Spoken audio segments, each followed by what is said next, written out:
السلام علیکم ورحمۃ اللہ وبرکاتہ۔ سیرت النبی صلی اللہ علیہ وسلم کا جو سلسلہ چل رہا تھا اس کا اگلا حصہ پیش خدمت ہے۔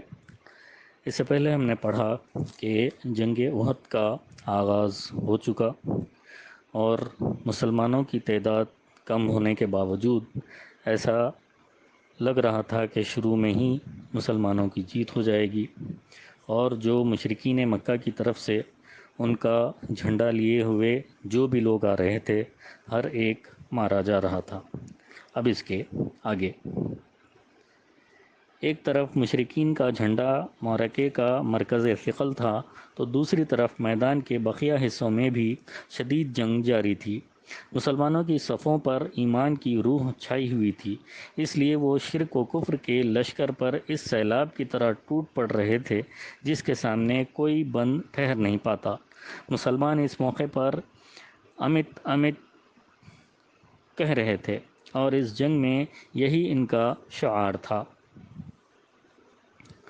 ادھر ابو دجانہ رضی اللہ عنہ نے اپنی سرخ پٹی باندھے رسول اللہ صلی اللہ علیہ وسلم کی تلوار تھامے اور اس کے حق کی ادائیگی کا عزم مصمم کے پیش قدمی کی اور لڑتے ہوئے دور تک جا گھسے۔ وہ جس کسی مشرک سے ٹکراتے اس کا صفایا کر دیتے۔ انہوں نے مشرکین کی صفوں کی صفیں الٹ دیں۔ زبیر بن عوام رضی اللہ عنہ کا بیان ہے کہ جب میں نے رسول اللہ صلی اللہ علیہ وسلم سے تلوار مانگی اور آپ صلی اللہ علیہ وسلم نے مجھے نہ دی تو میرے دل پر اس کا اثر ہوا اور میں نے اپنے جی میں سوچا کہ میں آپ صلی اللہ علیہ وسلم کی پھوپھی صفیہ کا بیٹا ہوں، قریشی ہوں، اور میں نے آپ صلی اللہ علیہ وسلم کے پاس جا کر ابو دجانہ سے پہلے تلوار مانگی، لیکن آپ صلی اللہ علیہ وسلم نے مجھے نہ دی اور انہیں دے دی، اس لیے واللہ میں دیکھوں گا کہ وہ اس سے کیا کام لیتے ہیں۔ چنانچہ میں ان کے پیچھے لگ گیا۔ انہوں نے یہ کیا کہ پہلے اپنی سرخ پٹی نکالی اور سر پر باندھی۔ اس پر انصار نے کہا کہ ابو دجانہ نے موت کی پٹی نکال لی ہے۔ پھر وہ یہ کہتے ہوئے میدان کی طرف بڑھے، میں نے اس نخلستان کے دامن میں اپنے خلیل صلی اللہ علیہ وسلم سے عہد کیا ہے کہ کبھی صفوں کے پیچھے نہ رہوں گا بلکہ آگے بڑھ کر اللہ اور اس کے رسول صلی اللہ علیہ وسلم کی تلوار چلاؤں گا۔ اس کے بعد انہیں جو بھی مل جاتا اسے قتل کر دیتے۔ ادھر مشرکین میں ایک شخص تھا جو ہمارے کسی بھی زخمی کو پا جاتا تو اس کا خاتمہ کر دیتا تھا۔ یہ دونوں رفتہ رفتہ قریب ہو رہے تھے۔ میں نے اللہ سے دعا کی کہ دونوں میں ٹکر ہو جائے اور واقعتاً ٹکر ہو گئی۔ دونوں نے ایک دوسرے پر ایک ایک وار کیا۔ پہلے مشرک نے ابو دجانہ رضی اللہ عنہ پر تلوار چلائی، لیکن ابو دجانہ رضی اللہ عنہ نے یہ حملہ ڈھال پر روک لیا اور مشرک کی تلوار ڈھال میں پھنس کر رہ گئی۔ اس کے بعد ابو دجانہ رضی اللہ عنہ نے تلوار چلائی اور مشرک کو وہیں ڈھیر کر دیا۔ اس کے بعد ابو دجانہ رضی اللہ عنہ صفوں پر صفیں درہم برہم کرتے ہوئے آگے بڑھے، یہاں تک کہ قریشی عورتوں کی کمانڈر تک جا پہنچے۔ انہیں معلوم نہ تھا کہ یہ عورت ہے، چنانچہ ان کا بیان ہے کہ میں نے ایک انسان کو دیکھا، وہ لوگوں کو بڑے زور و شور سے جوش و ولولہ دلا رہا ہے، اس لیے میں نے اس کو نشانے پر لے لیا، لیکن جب تلوار سے حملہ کرنا چاہا تو اس نے ہائے پکار مچائی اور پتہ چلا کہ عورت ہے۔ میں نے رسول اللہ صلی اللہ علیہ وسلم کی تلوار کو بٹا نہ لگنے دیا کہ اس سے کسی عورت کو ماروں۔ یہ عورت ہند بنت عتبہ تھی۔ چنانچہ زبیر بن عوام رضی اللہ عنہ کا بیان ہے کہ میں نے ابو دجانہ رضی اللہ عنہ کو دیکھا، انہوں نے ہند بنت عتبہ کے سر کے بیچوں بیچ تلوار بلند کی اور پھر ہٹا لی۔ میں نے سوچا اللہ اور اس کے رسول صلی اللہ علیہ وسلم بہتر جانتے ہیں۔ ادھر حمزہ رضی اللہ عنہ بھی بپھرے ہوئے شیر کی طرح جنگ لڑ رہے تھے اور بے نظیر مار دھاڑ کے ساتھ قلب لشکر کی طرف بڑھے اور چڑھے جا رہے تھے۔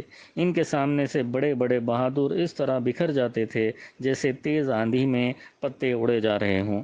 انہوں نے مشرکین کے علمبرداروں کی تباہی میں نمایاں رول ادا کرنے کے علاوہ ان کے بڑے بڑے جانبازوں اور بہادروں کا بھی حال خراب کر رکھا تھا، لیکن صدحیف کے اسی عالم میں ان کی شہادت واقع ہو گئی، مگر انہیں بہادروں کی طرح رو در رو لڑ کر شہید نہیں کیا گیا، بلکہ بزدلوں کی طرح چھپ چھپا کر بے خبری کے عالم میں مارا گیا۔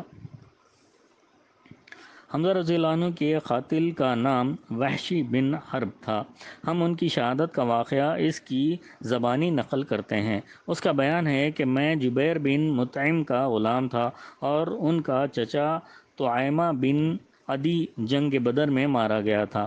جب قریش جنگ احد پر روانہ ہونے لگے تو جبیر بن مطعم نے مجھ سے کہا، اگر تم محمد صلی اللہ علیہ وسلم کے چچا حمزہ رضی اللہ عنہ کو میرے چچا کے بدلے قتل کر دو تو تم آزاد ہو۔ وحشی کا بیان ہے کہ اس پیشکش کے نتیجے میں بھی لوگوں کے ساتھ روانہ ہوا۔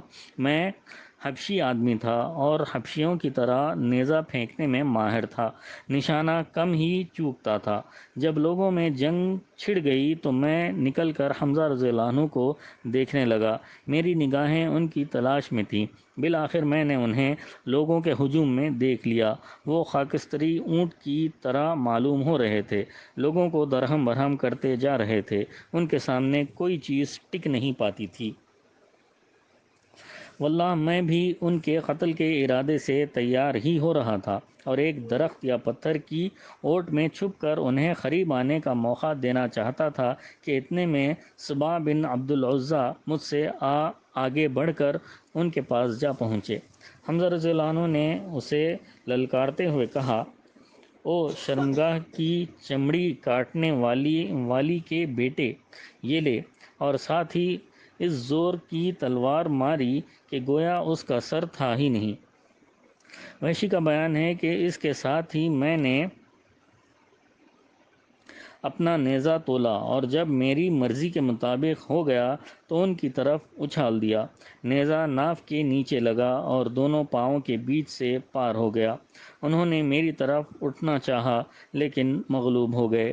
میں ان کو اسی حال میں چھوڑ دیا یہاں تک کہ وہ فوت ہو گئے۔ اس کے بعد میں نے ان کے پاس جا کر اپنا نیزہ نکال لیا اور لشکر میں واپس جا کر بیٹھ گیا۔ میرا کام ختم ہو چکا تھا، مجھے ان کے سوا کسی اور سے سروکار نہ تھا۔ میں نے انہیں محض اس لیے قتل کیا تھا کہ آزاد ہو جاؤں، چنانچہ جب مکہ آیا تو مجھے آزادی مل گئی۔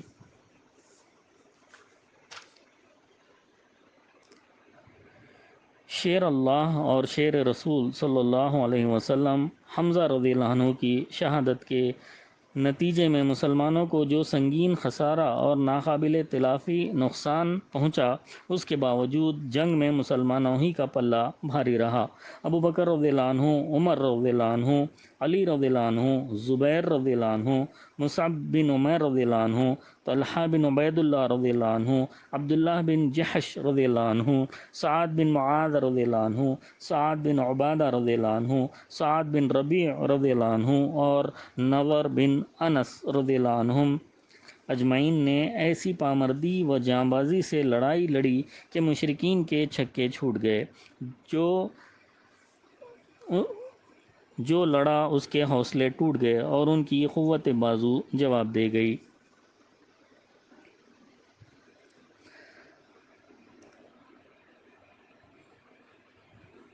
انہی جاں فروش شہبازوں میں ایک اور بزرگ حنظلہ رضی اللہ عنہ نظر آ رہے ہیں، جو آج ایک نرالی شان سے میدان جنگ میں تشریف لائے ہیں۔ آپ اسی ابو عامر راہب کے بیٹے ہیں جسے بعد میں فاسق کے نام سے شہرت ملی اور جس کا ذکر ہم پچھلی صفحات میں کر چکے ہیں۔ حنظلہ رضی اللہ عنہ نے ابھی نئی شادی کی تھی۔ جنگ کی منادی ہوئی تو وہ بیوی سے ہم آغوش تھے۔ آواز سنتے ہی آغوش سے نکل کر جہاد کے لیے رواں دواں ہو گئے، اور جب مشرکین کے ساتھ میدان کار میں پہنچے تو ان کی صفیں چیرتے پھاڑتے ان کے سپہ سالار ابو سفیان تک جا پہنچے، اور قریب تھا کہ اس کا کام تمام کر دیتے، مگر اللہ تعالیٰ نے خود ان کے لیے شہادت مقدر کر رکھی تھی۔ چنانچہ انہوں نے جوں ہی ابو سفیان کو نشانے پر لے کر تلوار بلند کی، شداد بن اوس نے دیکھ لیا اور جھٹ حملہ کر دیا، جس سے خود حنظلہ رضی اللہ عنہ شہید ہو گئے۔